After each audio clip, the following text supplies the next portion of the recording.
Hey, everybody, this is Dave, the Cornbread Man, here with the Southern Fried Podcast, and we're honored today to have a lawyer and an author. And he is the author of this book, The Zenith Man, or just Zenith Man, and it's a great story. I had an opportunity to talk to Mr. McCracken Poston Jr.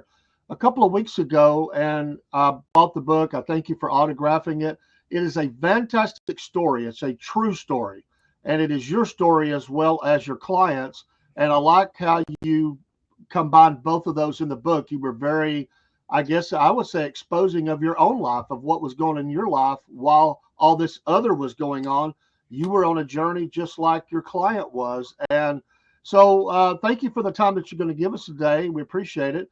Tell us about the Zenith Man and about McCracken Poston. A lot of our local listeners may know you. I've had people tell me that they know you. Others say I'm not as familiar, but they'll say I've heard of your client, Alvin, and they're interested. So tell us, introduce yourself and tell us about the Zenith Man. Well, Dave, first, thanks for having me. It was a delight to meet you kind of by chance the other day out on Nashville Street in Ringgold, Georgia, and certainly appreciate you having me on and reading this story. And it's funny, as you were introducing me, I realized that I'd been telling this story for a quarter of a century, and I ruined a lot of dinner parties talking about cockroaches and rats and skunk, and I've seen a lot of uncomfortable hosts of dinner parties, but I only told the story as I did for 20 years at least as, wow, this weird case. And I started reading about how do I write this. And I even wrote some chapters just to preserve the events, such as the cat story about Alvin's cats.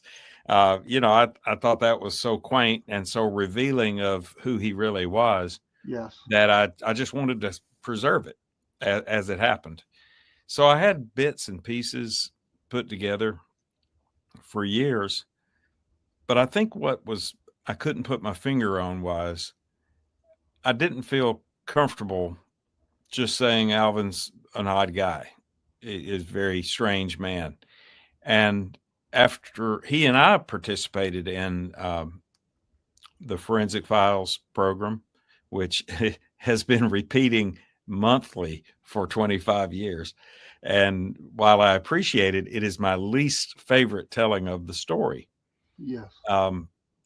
And you'll once you know the huge mistake I made in hiring one so-called forensic pathologist, he was the one that pitched it to Forensic Files. And so he's on it talking about an issue that wasn't even an issue at trial, as if he was the scientist that broke the case open. That issue that he's discussing and that they're discussing was not ever an issue at trial. And that was the post-mortem artifact of a puncture to the neck to draw blood after first responders and the coroner's office showed up. But now he's made it like that was a huge issue at trial that he solved. And it made me so mad that that I basically told him, I'm not sure if we want to participate. And ultimately they said, well, he pitched it to us, so we're going to leave him in it. So I was very upset. And then, of course, I had to see it every month for 25 years. But I would get responses from people all over the world. So I knew it was a good story. The more and more I read, and I think a lot of people would like to write a book. I think a lot of people would like to tell their stories. And so I went straight to the reference section of bookstores anytime I would go in, and I would find out, well, what is it? What is this? Is it true crime? I'm not fully satisfied that you would call it that. Memoir comes to mind as something that it absolutely is. Yes. but that necessarily pulls me in. And to write any good memoir, you have to show how it affected you as the writer. Yes. And so that was an important lesson that I learned relatively late, um, that I needed to describe.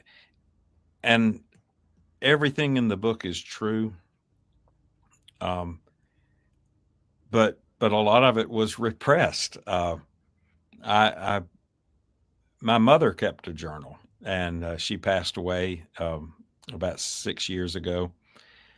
But she kept a journal, and none of my sisters and I we really don't want to read that because we've had a lot of divorces, and Yeah. we just don't need the reminders of the bad old days.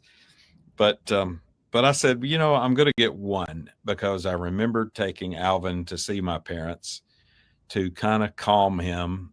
He always liked them. My dad was always traded with him, and that one little bit of my mother's journal reminded me of the turmoil that was going on around the time around the time Virginia died. It was our first intervention that we ever did, first and last intervention that we ever did for my father, who suffered from alcoholism his entire adult life. And, um, and it reminded me, wow, yeah, I was going through this. I had just remarried, or I was about to. I hadn't remarried yet, but I was about to. And um, and just what a mess life was while I was trying to help this man who was very difficult to understand, who seemed hell bent on kneecapping everything I was trying to do for him. And you know, we later learned, much later, 21 years after the trial, exactly what made Alvin tick. Um, and that was with his autism diagnosis at age 79. And Amazing. Dave, what really was amazing was how that diagnosis lifted him. I have never seen anything like it in my life. How he was um, happier. He was a lot more open to people and a lot more outgoing. And when the book came out, he really uh, started to shine.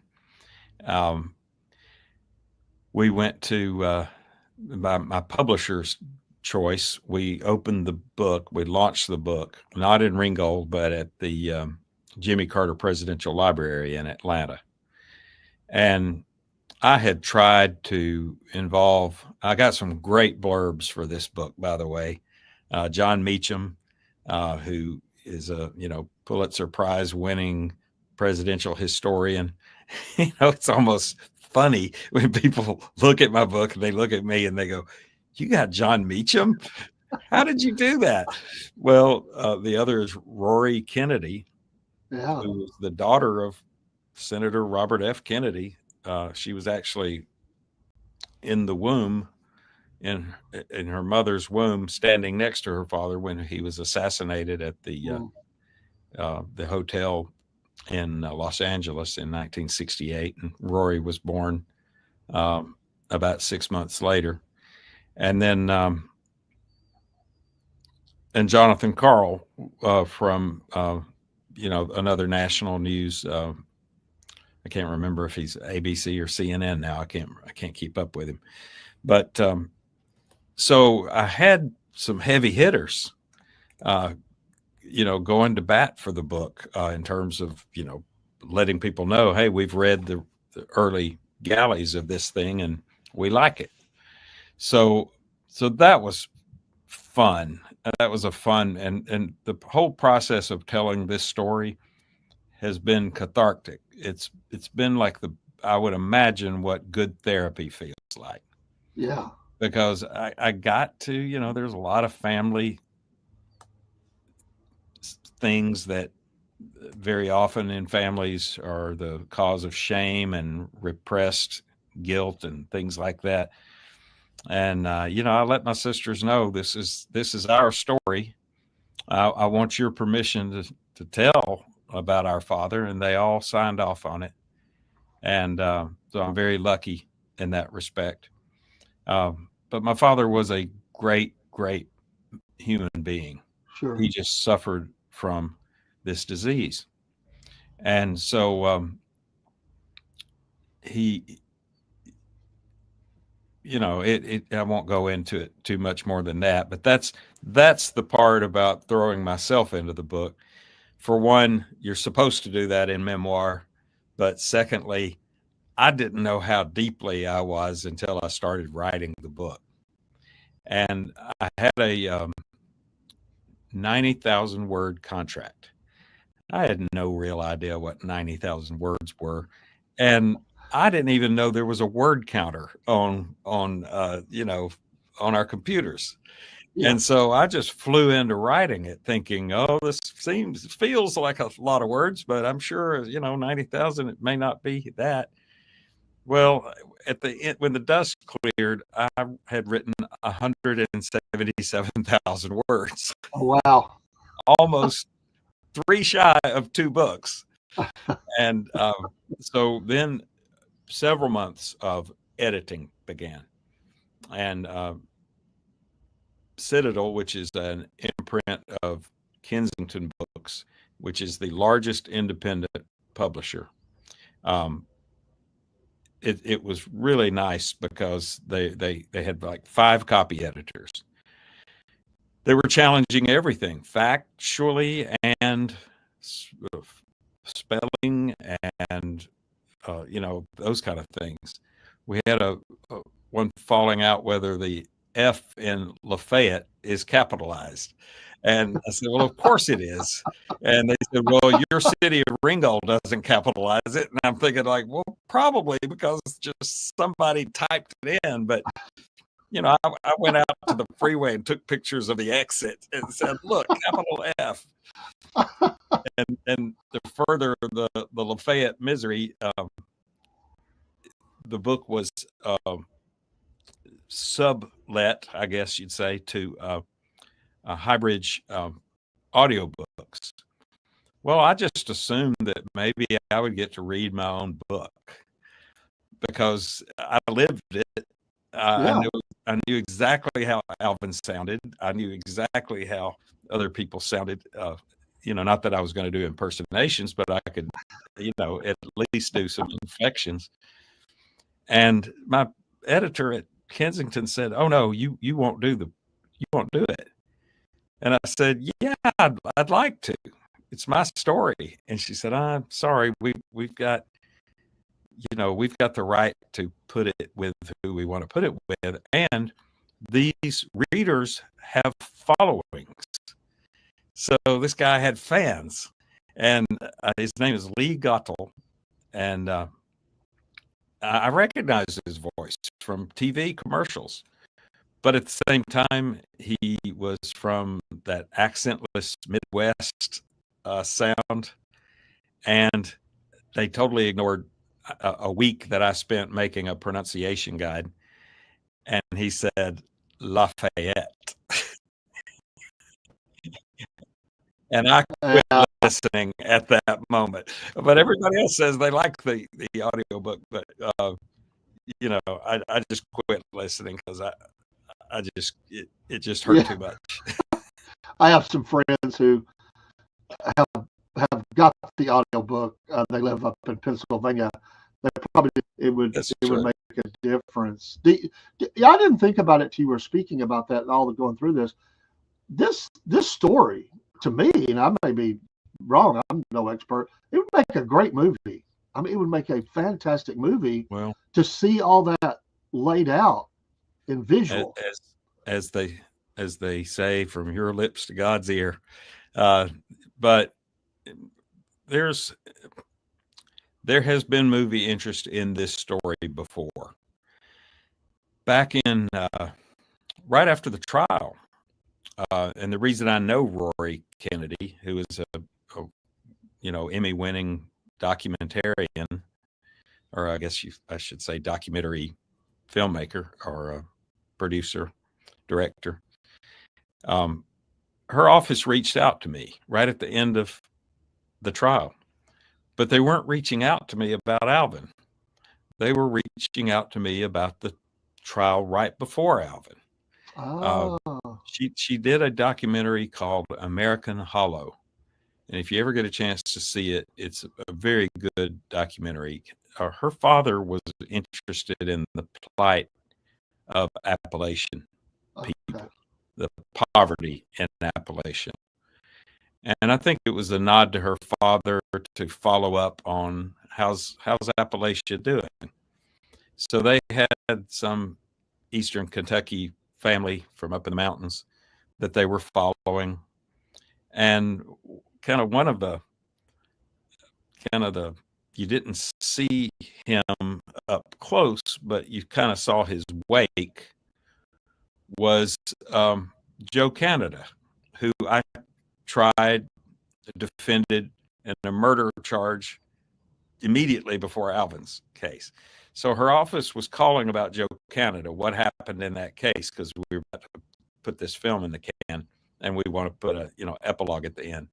So of course I wanted to talk to a Kennedy, so I kept calling him back. Well, Rory did not know that they had reached out to me, so she thought Joe Canada's lawyer is calling her. This can only mean a cease and desist order, Oh, or anything like that. So she ignored me. But oh, to her credit, after the film was in the can, she called me. And I said, well, I'm just returning your call. And she didn't realize her staff had been calling me. So we ended up having some laughs about that. But then, the conversation, just like yours and my conversation did the other day, it went on to other interesting stories and cases. And I told her about Alvin. And she said that her fiance, Mark Bailey, was a screenwriter. He was very interested in stories like this. And I talked to him and I said, absolutely. And so Mark Bailey called me and we hit it off, and it just seemed like a really nice guy. And he said, we're about to get married, and when we're back from our honeymoon, I'd like to come meet you and Alvin and talk about this. And so, the family has had so much tragedy in it, and it did not end because it was their wedding that JFK Jr. died flying to.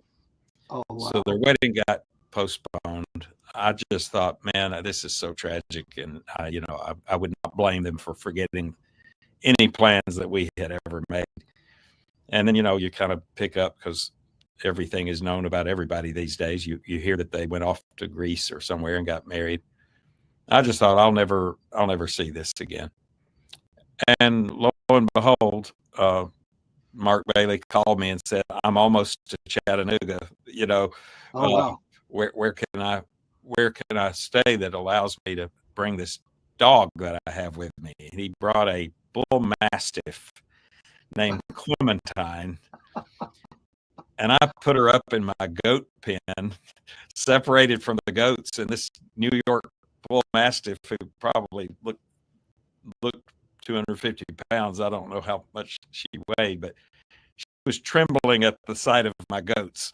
So city dogs, I guess. Yeah. But in any event, Mark wrote a screenplay that I never read. He told me I would not like it because he had the license to change things, and he would tease me about it. He would say, well, you're a woman this week, and things like that. And I didn't care as long as the gist of the story got out, but I retained literary rights with New Line Cinema in my deal. And Alvin and I, we enjoyed a small, I guess, annual payment for 5 years, where Alvin got a little more money in his pocket, and but then it kind of fell apart. The company fell apart, and when they got reconstituted, this was a green light. I still had intact my rights to write a book about it. And so enough had been on the internet. You can go on the internet now in New Line Cinema, Zenith Man, McCracken, Poston, Alvin Ridley, and it'll be there, the announcement of their green lighting of the movie. But unfortunately, Alvin and I, we were just giving this story away. And we gave it away so much to anybody that wanted to talk about it. And that was fine because, it's a good story, but I still couldn't explain Alvin. So I kind of enjoyed it when Alvin came along and was part of it too, because people could make their own judgments about him. But in 2019, I was shocked to see that somebody had picked up all these bits and pieces of us telling the story. Oh. They picked out the title that I had fictionalized version of our story. Although it was a very small, short book, like a 45-minute read, they changed our names. They changed the location to Pennsylvania. But they took my title away from New Line. So I added this unwieldy subtitle, Death, Love, and Redemption in a Georgia Courtroom. Because I was told you got to have a subtitle to distinguish it from that other book. Now, I've probably caused her to get some name, but I was just so stubborn because it's in the book. A younger person who was a contemporary of my second wife, who was just a half generation behind me, that didn't know who Alvin Ridley was, but they just knew that there was this very odd man that hung out on the building that had the Zenith sign. And so Jeff Keith said, "Hey, I hear you're helping the Zenith Man."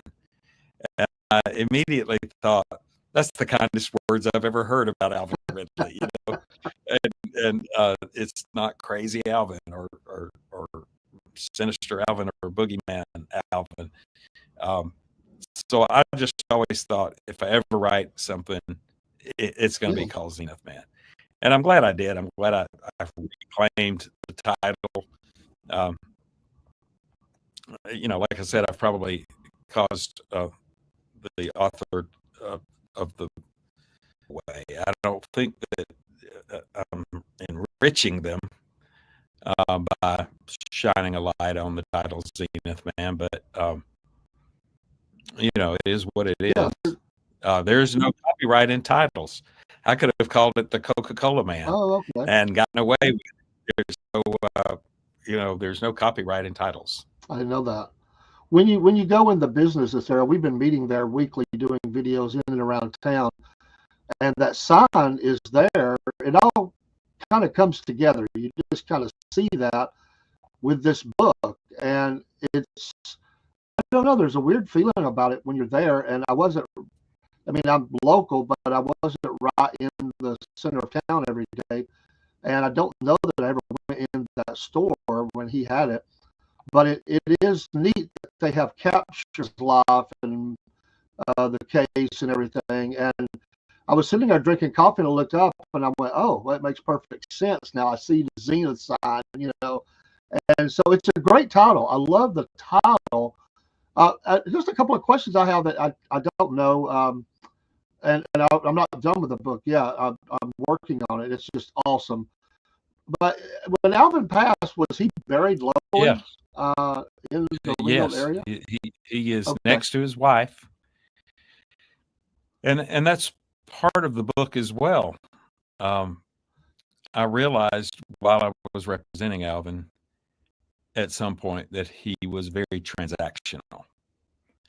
That, in other words, I could get his cooperation, which I'd been dying to have, but I had to pay for it. But see, I was so invested in him now and in his case, and I felt like he's innocent. Several months into it, I realized I think the guy's innocent. I think she had a seizure, and she's got the markings of somebody that had a seizure, died of a seizure. And so, I just still couldn't get Alvin to cooperate.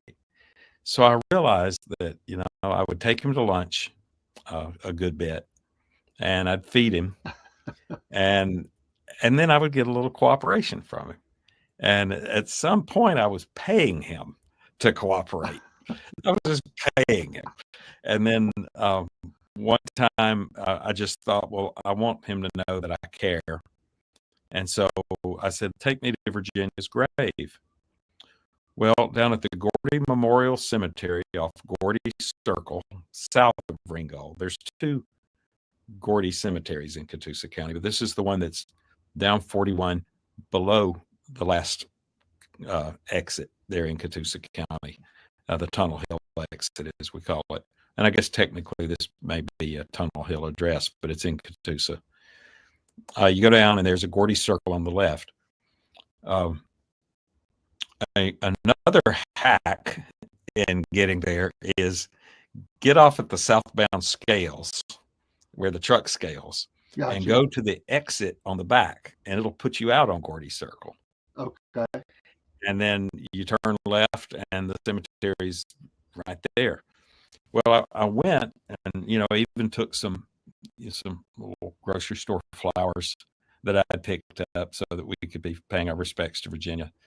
And the grave was still, kind of fresh looking. But all there was as a marker was that little metal temporary thing with a piece of paper in it that's stabbed down into the ground. And I said, Alvin, you don't have a stone for her? And then I looked, and his parents did not have stones. His father had been gone for like 15 years. You couldn't even read the bleached out piece of paper on the little metal stake. And so I just felt really bad for him. Now, Alvin, I got him on disability, and ultimately I got him his Social Security 10 years later, but I got him an income coming in because he clearly suffered from some disability. The autism was not diagnosed for quite some time, but a paranoid condition. The state psychologist found somatization, which is the feeling that you have physical ailments that may not be there, but you feel them. And of course, this is what led to the, so difficult to deal with. But I said, Alvin, let me get you stones. If you'll continue to help me, I will get you stones. So we went to Ringgold Monument up the street here. And I had all of his parents' death certificates and Virginia's death certificates. So we had dates of birth and dates of death. And I was helping him fill all that out. And then I said, look, Alvin, there's something that you can just pick to put there. Just something, some memory or something that you want them to be remembered as. And so loving mother, helpful father, got on those stones. On Virginia's, it was like something like loving wife and friend, something like that. It was very sweet, but these were stock sentiments. These were ones that the memorial company were suggesting, and Alvin was just picking from a menu. And so finally I said, Alvin, let's go ahead and get your grave just to remark your place next to Virginia. And, I kind of freaked him out because, he didn't realize you could put it up without a date of death, But I told him, I said, they'll leave it open. They'll come in later. They'll fill it in once you die. But on the part about the discretionary part, I said, Alvin, you can forever have your position known. Put an innocent man or wrongfully accused. I just thought that was so dramatic. The Ed Johnson case in Chattanooga that this horrific lynching on the Walnut Street Bridge. He they put on his grave, "I am an innocent man," which I just thought was so profound. And so I left. I had to leave. I paid for that stone too, and I left. And it was 20 years before I went back to that grave. And I went back with him as well after the trial, on the 20th anniversary of Virginia's death. So it was 2017. And so I just thought,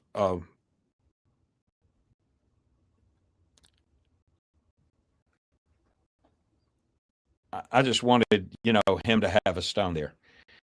So I did not know until that day in 2017 what Alvin opted to put on that stone.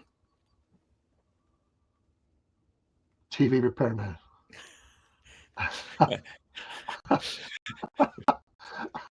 Classic, very literal. Classic, very literal. And by the way, are my things, are they backwards when I show them to you? No, they are to me. No, they're good. They're good. Okay, yeah. Good. They look good to me. I don't know this technology. So that's just one of the many surprises that Alvin had in him.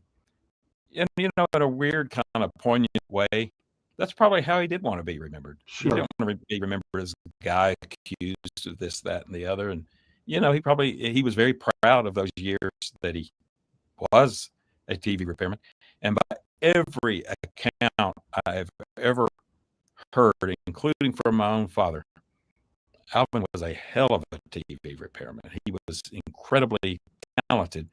I've had people come up to me and say, he fixed our TV with a copper penny. He shoved a copper penny in somewhere, and it just fixed the whole machine. And he never charged much. Yeah. And he when we were picking a jury, and finally it came up about what he did, and because the DA wanted to know who all had done business with him, and I think they thought it was going to be a negative situation. Have you ever been to the old?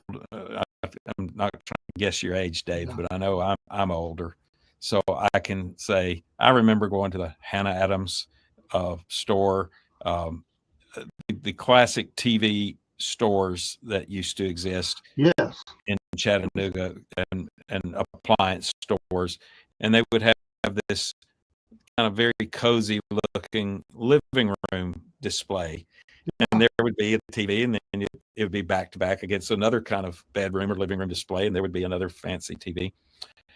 Alvin's place was nothing like that. It was a bare concrete floor, warehouse looking thing, with disemboweled TV sets on one side that he was working on, and new ones kind of still in boxes or stacked on top of boxes. And so it was not your classic, showcase place.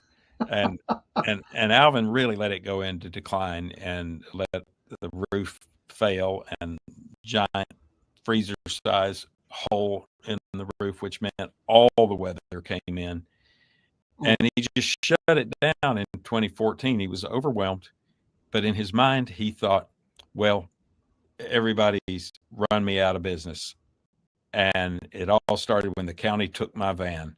Well, the county deputy, L.C. Cripps, was acting on the next writ in the stack to go and execute on a judgment, what he thought was a valid judgment. And so they took Alvin's van, which Alvin never stopped talking about. Well, I would love to see the look on my face when I realized that the van was back at his house and had only been gone 3 weeks. But Alvin refused to touch it. So at the time that I realized this, the van had been back for 15 years. Wow. Untouched by Alvin. And Alvin's way of thinking that if he touched it, it would trigger a new statute of limitations. I mean, the guy had some really interesting theories. So now it's been 41 years untouched. That's Every now amazing. and then, I just go by and touch it just to make sure, you know, it gets a touch every now and then. Yeah. Hey, I appreciate you so much, and I don't want to take your day. I know you're very busy. Folks, get this book. It's an amazing story. I mean, and I guess the only question I would have, folks, get the book. You're not going to be disappointed. And is to ask you if you have another book in you. Do you, now that you have this under your belt, is there something else that you would want to look at? Or we've interviewed people before, and they'll say, "I have something I'm working on." Or are you a one and done author, or do you think that No, maybe I you have no, something I else? I got to tell you, I enjoy this process. I enjoyed everything about the book. The only thing I didn't enjoy was editing away that 177,000 Oh words. yeah, I got it down to 103,000 words. So now I was 13,000 words over budget. And I told Michaela Hamilton at Kensington, I said, I can't, I can't remove another word. And she said, that's fine. So I got close enough. But I will tell you that I was not allowed to put something in the book that I really wanted to put. And I know if you've watched any of my social media, you've seen this. But there is a tabloid, the National Examiner, that put this horrible headline in August of 1998 that Alvin and I had to deal with. And that was on every supermarket shelf in the country, mm, calling him a sicko, saying that he had held his wife for 30 years in the basement. And those are hard things to get over, but they wouldn't give me permission to put it in the book now that I proved them wrong.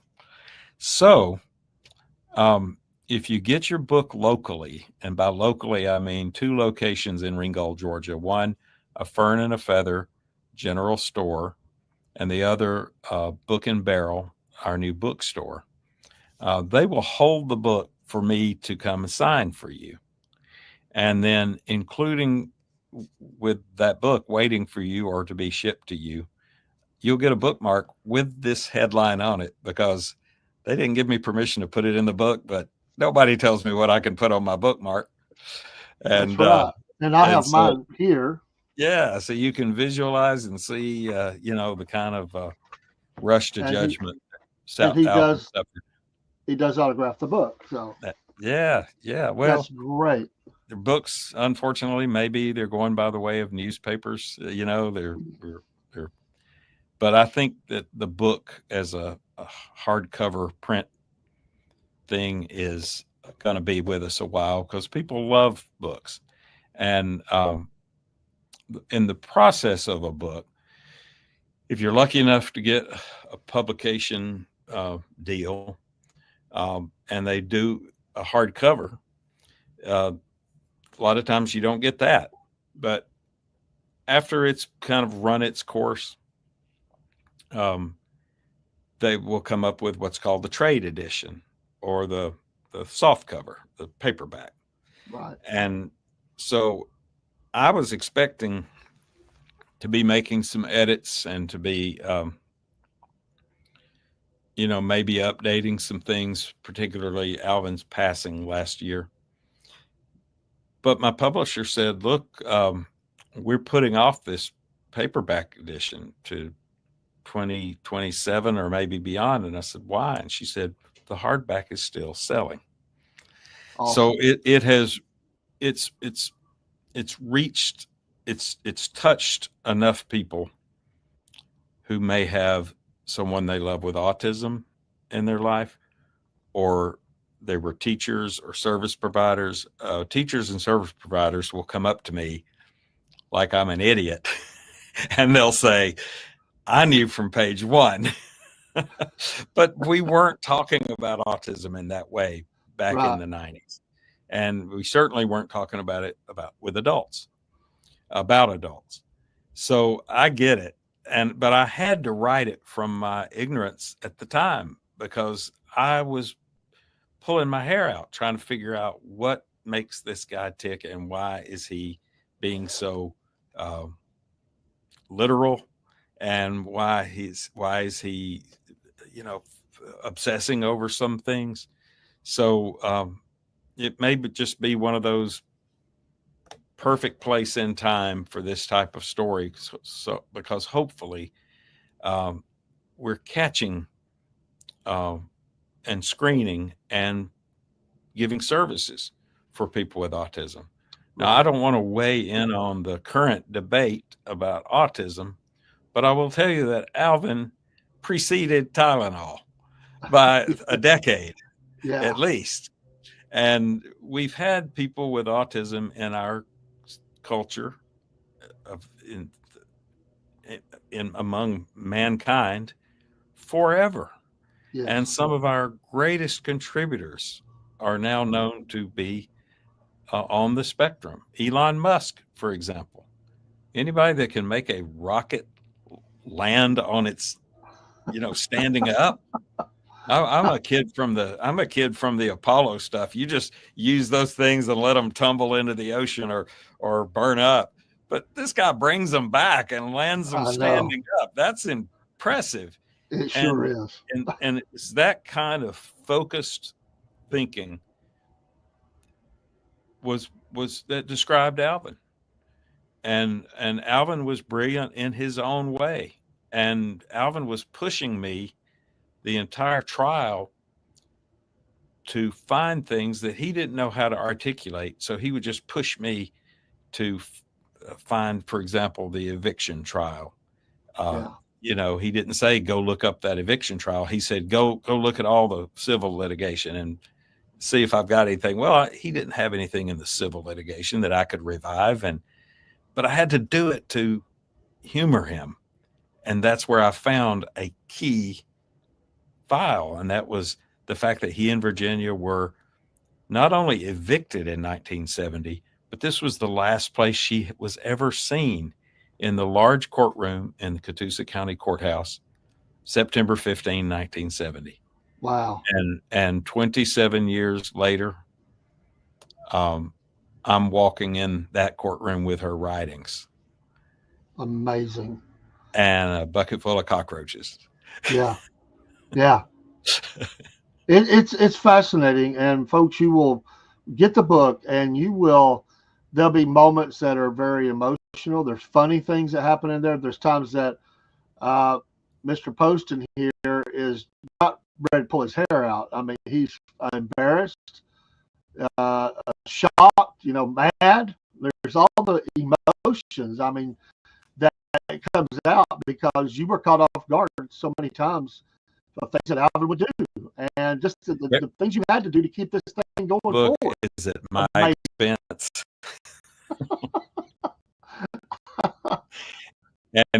and everything poignant in the book was the realization that Alvin was a human being and not a monster. Right. And just to think of how he suffered in silence for a lot of years, being the boogeyman, so I just loved the guy. He was an incredible. I couldn't stand him during the representation till the very end. And then over the years, as I got to know him better, and then suddenly with the explanation of autism, I just loved the guy. He was just one of the closest people I think I've ever been to in my heart, in my life. Amazing. And, still took him to lunch twice a week as the book was approaching, because I was reading it to him. And I was getting his input on, is that the way you remembered it? That kind of thing. Finally got him to admit that Salesman Sam was wrong to send him to the federal courthouse after spilling gasoline all over himself. Maybe you haven't gotten there, but Alvin was thought by federal authorities to have doused himself with gasoline and running into federal Judge Vining's office in Rome. And, thank God this was before 9/11, because they would have probably just shot him. And there's other things that did not may not have made it in the book. I find it hard to remember now what I put in the book and what got cut. But Alvin told me that once the van was taken, that Virginia told him, well, you know, the only person who could fix this. And Alvin said, who? And Virginia said, Ronald Reagan. Well, Virginia had been carrying on correspondence for all the time she was supposed to be missing and locked up. She's carrying on correspondence with President Richard Nixon, with U.S. Senator David Gambrell, U.S. Congressman John Davis. She's carrying on Robert Schuller of the Crystal Cathedral Ministries. She's carrying on correspondence with all these people the whole time. And, but she had the opinion that only Ronald Reagan could fix the taking of Alvin's van and all the misery that brought to them. So I thought, okay, I've worked in Washington. I'm going to trip him up on this one. I said, okay, Alvin, how long did it take you to get there?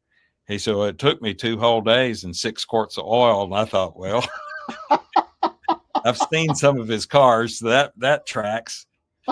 And then I said, okay, Alvin, where did you go once you got to Washington? He said, to the White House. And I said, you just can't park at the White House.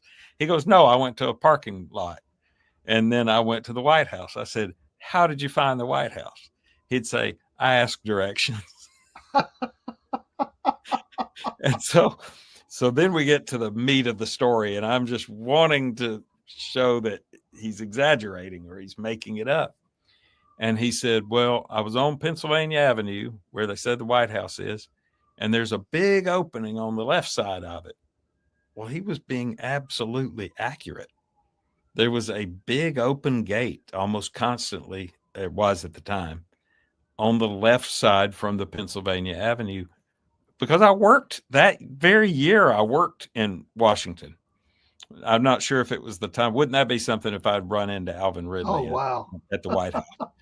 But Alvin said, well, I went in it.